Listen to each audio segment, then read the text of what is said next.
I watched the Prime Minister of India yesterday speaking for 2 hours, laughing, joking,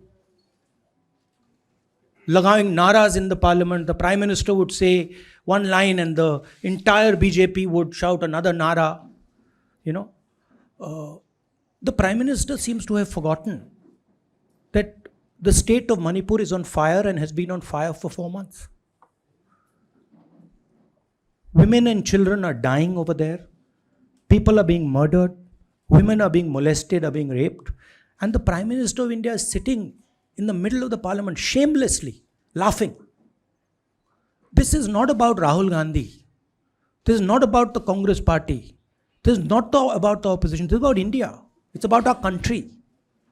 A state has been decimated. It has been destroyed. It does not exist anymore. And it has happened because of the politics of the BJP. Divide and rule and burn. That is why in my speech I said, Bharat Mata has been murdered in Manipur. It's very interesting. For the first time, the words Bharat Mata have been expunged from the parliament. It's an insult to those words. Whatever I said that is wrong. I have said Bharat Mata, which is an idea, which is the idea of India, where everybody lives peacefully, harmoniously, with affection, has been killed in Manipur. It's a fact. So, the word itself now cannot be spoken by the people of India. We cannot say Bharat Mata in parliament.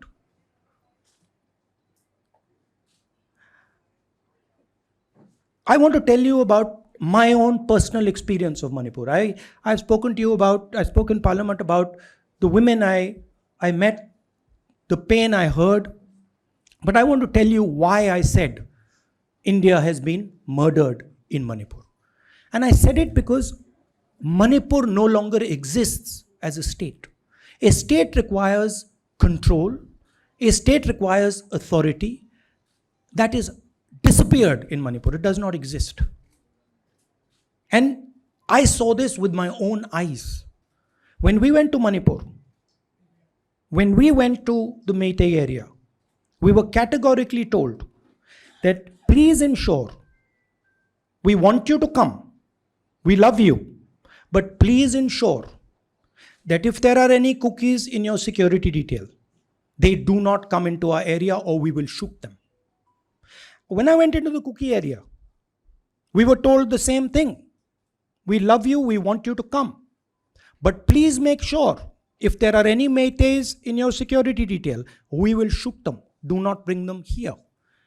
Before going to the Meitei area, we had to remove all cookies from our security detail. Before going to the cookie area, we had to remove all Meiteis from our security detail. When we went there, the security forces, central security forces, told us we have never seen anything like this. We were told it is completely outside our control. Okay? That is why I said Manipur has been murdered by the BJP and the idea of India has been murdered by the BJP in Manipur. I was not speaking metaphorically. I was speaking literally. Now, the Indian army, it will take the Indian army 2 days to put an end to the nonsense that is going on in Manipur. The Prime Minister refuses to stop the fire. He wants Manipur to burn. He allows Manipur to burn. Because if he did want it to stop, there are tools in the hands of the Indian government that can stop it immediately. I know. I have full faith in our army. I know.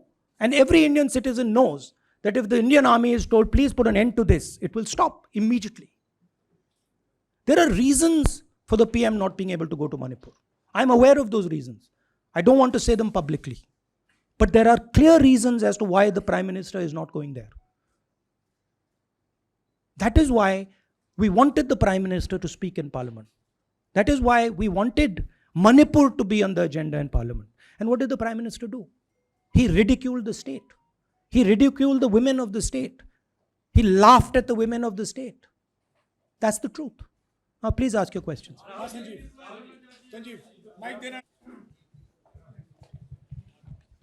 Finally, I just want to say one thing again in English.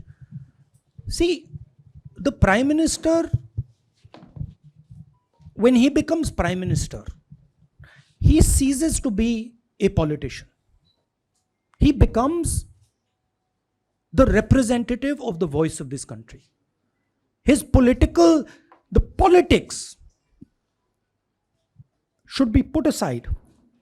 And the Prime Minister should speak not as a petty politician, as the leader of a political party, but the Prime Minister should speak with the weight of the Indian people behind him. And it's tragic to watch Mr. Narendra Modi. It's sad because the Prime Minister does not understand what he actually is. He is our representative. He's my representative. He's all our representative. And watching the Prime Minister spend 2 hours talking about the Congress, talking about the opposition, making ridiculous remarks about the name, this really does not do justice to an Indian Prime Minister. I've seen Prime Ministers from the Congress party, I've seen Prime Ministers from the BJP, I've seen Mr. Vajpayee, I've seen Mr. Dev Gowda. None of them have ever done this. There's a complete misunderstanding in the mind of Narendra Modi ji about what the Prime Minister of India is. Rahul ji, you wanted the Prime Minister to speak in Parliament, and now that he's spoken, and you've said that he wants Manipur to continue to burn. What is the Congress Party's next step to retrieve Manipur and save it? The only conclusion I can draw, because the Prime Minister has tools in his hand that can stamp out the fire in Manipur certainly within 3 or 4 days. But for some reason, he's refusing to use those tools. Right? The Prime Minister could at least go to Manipur, talk to the communities, and say, I'm your Prime Minister. Let's start talking. It will be taken seriously. So I don't see any intention